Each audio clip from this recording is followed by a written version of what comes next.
Sir जिस तरीके से पुष्कर सिंह धामी अचानक यहाँ पहुँचे थे, तो अभी उसकी प्रॉब्लम नहीं है। जो लोग मेन बताते थे कि यहाँ पे पानी भर रहा है, तो यहाँ पे पानी नहीं भरता। यहाँ पे सड़क रख रखाव और बिल्डिंग का के लिए डायरेक्शन मिला है कि इसको आप करिए।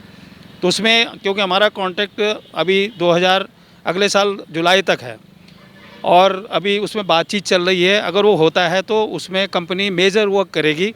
तो ये पेंटिंग और दोबारा जो ये रोड है, इसमें या तो पेवर लगेगा या सीमेंट की रोड बनेगी या फिर बिटुमन की रोड बनेगी, लेकिन इसकी फिर दोबारा कायाकल्प होगा। वो कंपनी इसलिए भी नहीं कर रही कि अगर उनको थोड़े दिन रहना है तो वो मेजर काम नहीं कर सकते। जो माइनर काम है वो हम लोग कर रहे हैं।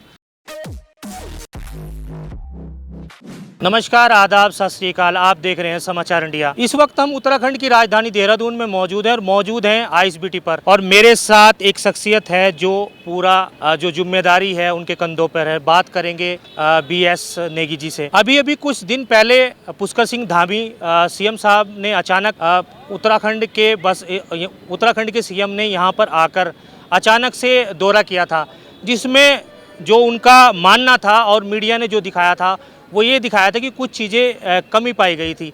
आज वही जानने के लिए हम पहुंचे हैं आईएसबीटी कि क्या उन चीज़ों में बदलाव आया है या वैसे के वैसे ही है। तो आप बने रहे समाचार इंडिया में। आप आज पूरी डिटेल आपको अपने समाचार इंडिया के माध्यम से दिखाएंगे और बात भी करेंगे हम नेगी जी से कि किन किन चीज़ों का बदलाव आईएसबीटी में हुआ है।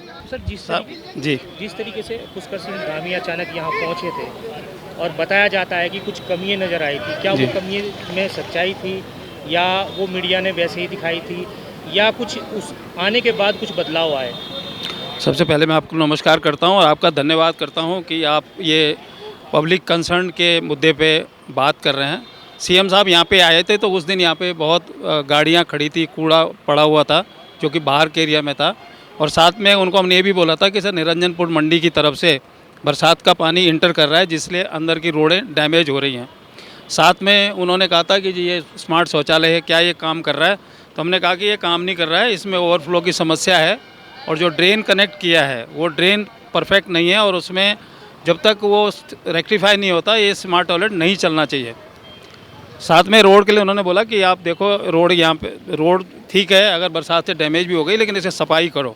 तो हमने कहा सर सफाई कर देंगे। उसमें अभी हमने ये पूरा एरिया पेंट कर दिया है, बैरियर लगा दिए हैं एमडीडीए की तरफ से। ये जो बोर्ड है ये अभी लगाया गया है? ये बोर्ड इसमें बीसी आई थी यहाँ से मैडम, और ये बीसी मैडम ने उनको डायरेक्शन दिया था एमडीडीए के कर्मचारियों को कि ये आप लगवाओ, जो खाली लगी हुई है होर्डिंग, तो यहाँ पे होर्डिंग लगवाओ। और ये इन आउट गेट भी उन्होंने ही मार्क कराए थे।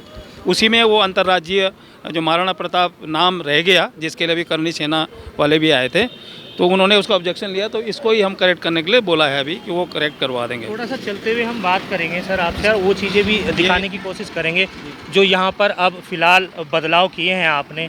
तो सर ये बदलाव की क्या ज़रूरत थी या ये बदलाव पहले होने चाहिए थे या सीएम साहब के आने के बाद ही क्यों बदलाव हुए?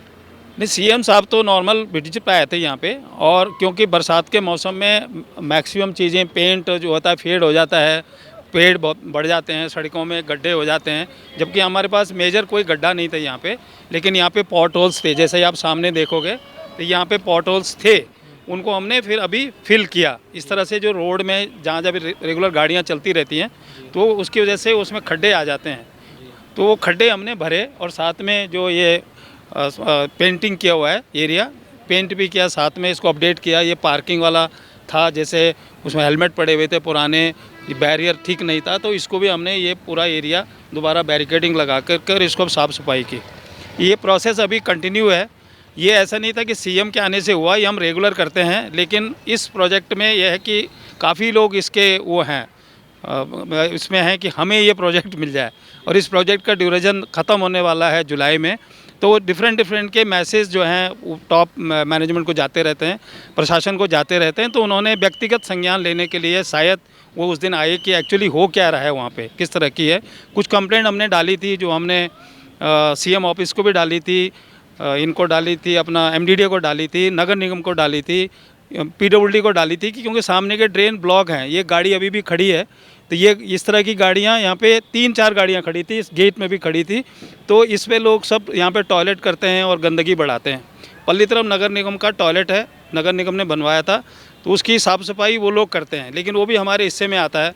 तो उस दिन बाई चांस वो उस तरफ से निकले, यहाँ तो आए नहीं थे, तो वो उस तरफ से निकले तो उन्होंने वहाँ पे देखा काफ़ी कूड़ा पड़ा हुआ था, सचमुच में पड़ा हुआ था, जो हमने फिर बाद में फिर ठीक किया। तो ये इसमें मेन परेशानी थी। अंदर की जो बातें थी वो तो पुराना कहीं से राइट अप चला रहा था कि यहाँ पे पानी भर रहा है। यहाँ पे पानी भरने की समस्या 2015 से नहीं है, क्योंकि 2014 में एमडीडीए ने अच्छा खासा पैसा लगा के और पीछे टर्नर रोड के लिए ड्रेन बना दी है। तो अभी उसकी प्रॉब्लम नहीं है। जो लोग मेन बताते थे कि यहाँ पे पानी भर रहा है, तो यहाँ पे पानी नहीं भरता।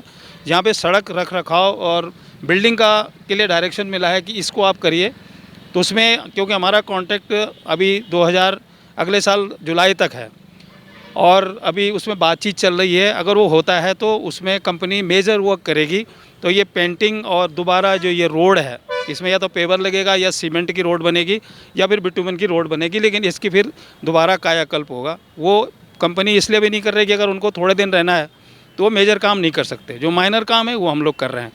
इस तरह का हम लोग काम यहाँ भी करा। पूरे हमने जो पेवर ब्लॉक्स हैं, यहाँ खड्डे थे वो भर दिए, साथ में हमने जो कर्व स्टोन थे वो पेंट कर दिए। सामने का इलाका कंप्लीट हो चुका है, प्लेटफॉर्म का एरिया हमने कंप्लीट कर दिया, रिपेयर भी करके और पेंटिंग करके भी कर दिया। अभी साइड वॉल्स को हम प्रेजेंट बजट में जो हमारे पास माइनर वर्क के लिए बजट है उसी में हम बाउंड्री वॉल को भी पेंट कर देंगे, और जो प्लेटफॉर्म कहीं पे ऊंचा नीचा हो गया है वो भी करेंगे। और फिर हमने एक स्क्रबिंग मशीन लेकर के, जो नॉर्मल पोंछा लगता है उसे काला हो जाता है, कोटा स्टोन लगा हुआ है, तो उसके ऊपर स्क्रबिंग मशीन लगा करके और उसको साफ़ किया, और साथ में प्रपोजल रखा है कि हम इसको लगातार 15 दिन के इंटरवल पे साफ़ करें। बाथरूम पुराने हैं लेकिन हमारे बाथरूम ख़राब नहीं है, अपडेटेड हैं, पेंट किए हुए हैं, और जो भी कोई टूट फूट होती है हमारे पास पूरा स्टाफ है उसके लिए, प्लम्बर हैं, इलेक्ट्रीशियन है, तो वो टाइम टू टाइम हम लोग मेंटेन कर रहे हैं। तो जो मेन दिक्कत ये थी कि जनरली लोग बोलते हैं कि कूड़ा पड़ा हुआ है, क्योंकि कूड़ा पड़ा था यहाँ पे, अगर आप देखो तो आपको दिखाई देगा कि कहीं कूड़ा आपको ऐसे नहीं मिलेगा, क्योंकि रेगुलर अगर 12-14 हज़ार लोग डेली आईएसबीटी आते हैं और जाते हैं, और इंडिविजुअल का कोई डिसिप्लिन नहीं है जो लोग यूज़ करते हैं। कोई रैपर पकड़ेगा तो वहीं फेंक देगा, खैनी खाएगा, वो गुटखा खाएगा वहीं फेंक देगा। और खाना खाते हैं लोग, कियोस्क के पास चाय की दुकानें हैं, वहाँ पत्तलें पड़ी हैं, टी कप पड़े हैं, तो वो उठा करके डस्टबिन रखे हैं 120 लीटर के हर पॉइंट पे, लेकिन वहाँ ना फेंक करके लोग उसको नीचे फेंक देते हैं। तो इस तरह से गंदगी होती है, और गंदगी क्योंकि उसके बाद हमने गार्ड को रखा कि आप जुर्माना भी करो लोगों पे। हमारे समाचार इंडिया के माध्यम से लोगों से, उत्तराखंड के वासी या बाहर क्षेत्रों के जो लोग आते हैं, उनसे क्या अपील करेंगे आप? हमसे ये अपील करेंगे कि ये आपका देश है, हम इसको देवभूमि बोलते हैं, कि जब लोग यहाँ के रहने वाले उस तरह का व्यवहार करें, अच्छा व्यवहार करें, ये आपका है। और एक कॉन्ट्रैक्टर के पास मिनिमम वेज के वर्कर होते हैं और सबसे लो पेड मैनेजर होते हैं, सारा स्टाफ लो पेड होता है। तो उनसे आप ये अगर आप सहयोग करोगे कि कम से कम कूड़ा न डालें, अब चाय पीते हैं तो कूड़ेदान में डालिए, पत्तल हैं तो उनको कूड़ेदान में डालिए, इधर उधर गुटखा खा के न थूकें। साथ में कि पेशाब करने के लिए टॉयलेट बने हुए हैं, एक स्मार्ट टॉयलेट है, एक नगर निगम का टॉयलेट है, और 2 टॉयलेट हमारे पास रेगुलर हैं। उसके होते हुए जगह जगह लोग पेशाब करते हैं तो पेशाब न करें। इवन कि लोग शौच भी कर देते हैं पीछे नालियों पे। गाड़ी वाले आते हैं तो गाड़ी पूरी साफ़ करते हैं तो प्लेटफॉर्म पे साफ़ करते हैं, जबकि ये होता है कि आप गाड़ी साफ़ कर रहे हो तो ये वेस्ट बिन में डाल दो। ड्राइवर क्लीनर हैं, वो आदमी झाड़ू मार के तो इकट्ठा कर रहा है, तो उसको वहाँ फैलाने की जगह अगर वो बैग में डाल देता और बैग से उसको डस्टबिन में डाल दें तो एक व्यवस्था बनी रह सकती है। लेकिन अगर सब लोग सहयोग करें तो ये अपेक्षा है। और फिर कुछ लोग हैं कि भाई हम सरकारी अधिकारी हैं, हम कानून नहीं मानेंगे, हम गाड़ी कहीं भी खड़ी करेंगे, कहीं भी ले जाएंगे, तो उस तरह से व्यवस्था ख़राब होती है। फिर उसका देखा बाकी लोग भी जाते हैं। यहाँ पे हैंडीकैप के लिए हमने वे बना हुआ है, वो वे को इसलिए ताला लगा के रखना पड़ता है कि लोग मोटरसाइकिल लेके ऊपर चले जाते हैं। कई लोग तो उसको चोरी का रास्ता बना देते हैं। पिछली बार यहाँ से मोटरसाइकिलें चोरी हुई क्योंकि पार्किंग से वो आदमी सामने से ना आके पीछे से निकल गए और पीछे से उन्होंने मोटरसाइकिल गायब कर दी, तो एक चोरी का इश्यू बन गया।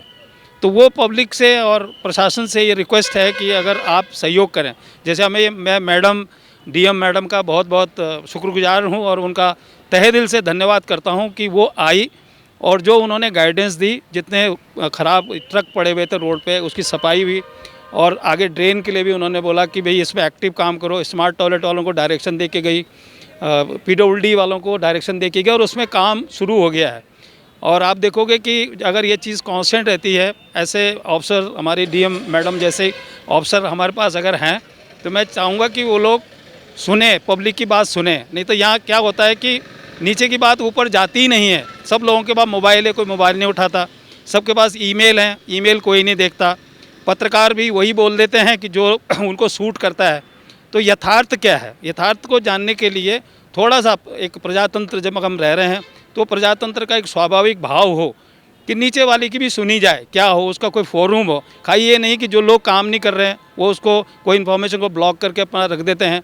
जहाँ पे कोई सीनियर आ गया उसके सामने सब चापलूसी की तरह खड़े हो जाते हैं कि सर यही आदमी ख़राब है। पर ऐसा नहीं है। खाली आप ये है कि ठीक है, आपकी पहुँच है सीएम या बड़े ऑफिसर से, तो आप उनके तरफ से बोल सकते हो, लेकिन हमारी तरफ से कौन बोलेगा। और हमारे लिए एक बहुत डिफ़िकल्ट काम है कि बहुत थोड़े पैसे में, थोड़े संसाधन में और प्रोजेक्टों को मेंटेन करना है। तो मेरी अपेक्षा है आप लोगों से भी, प्रशासन से भी और जनता से भी कि ये आपका प्रोजेक्ट है, ये हमारा देश है। और जो लोग यहाँ पे काम कर रहे हैं उनको कोई ये नहीं बोलता कि इसने काम किया। उसका बहुत अच्छा प्रमाण है कि हमारे यशस्वी प्रधानमंत्री, उन्होंने वाराणसी में सफाई करने वाले लोगों का आदर किया, उनके पैर छुए। वो आदर की भावना अगर हमारे पास आएगी कि कोई काम कर रहा है आदमी, उसका थैंक यू भी कोई बोले। अगर हम हमेशा लिखते हैं कि कोई बड़ा आदमी आया था, उसको फटकार लगी, उसको गाली गलौज दे दी, उसको नौकरी से निकाल दिया, तो क्या मैसेज जाएगा, कौन काम करे, कैसे करेंगे। हमारे यहाँ पे काम करते हैं लोग, झूठे मुकदमे लगा देते हैं और उसका पूरा सहयोग मिलता है उन लोगों के साथ। हम झूठे मुकदमे लगा देंगे, ब्लैकमेल करते हैं। ये मेरे साथ हुआ है, मैं 2018 से मुकदमा झेल रहा हूँ कि मेरे को औरत ने, मैंने आपकी बात सभी देशवासी सुन रहे हैं, ऐसा जी। नहीं है। आपकी सारी बात हम अपने चैनल के माध्यम से दिखाएंगे। जो आपके साथ हुआ है वो भी दिखाएंगे और जो आपने यहाँ किया है वो भी दिखा रहे हैं हम, जी। है ना। आपने अभी कहा कि मीडिया कहीं ना कहीं मीडिया भी वो चीज़ें नहीं दिखाती, तो आज हम वो काम, आपकी वो शिकायत भी दूर करेंगे। आपका धन्यवाद। तो मीडिया भी आपकी वो चीज़ें दिखाएंगी जो आप चाहते दोनों हैं। पक्ष दिखाइए आप जी, जी, हम कि जहाँ दूसरा हमारी पक्ष- कमी है वो हमने भी। पहला पक्ष दिखाया जी, था, दूसरा जी। पक्ष भी दिखा रहे हैं। जी, बहुत बहुत धन्यवाद। बहुत धन्यवाद, आपने हमें अपना कीमती समय दिया। आपका बहुत बहुत धन्यवाद। तो आप देख रहे हैं समाचार इंडिया और हमने अभी अभी जो जानकारी दी आपको, अब हमारी जो जानकारी है कैसी लगी कमेंट में बताएं। और ये आईएसबीटी है देहरादून का, जहां पर कुछ ही दिन पहले सीएम साहब आए थे और सीएम साहब के आने के बाद भी कह सकते हैं, हालांकि इनका कहना है कि भाई बदलाव तो करना इनका काम है, लेकिन जो देखा गया वो यही देखा गया कि सीएम साहब के आने के बाद काफ़ी बदलाव हुआ। तो आप देखते रहें समाचार इंडिया, खबर से लेकर असर तक।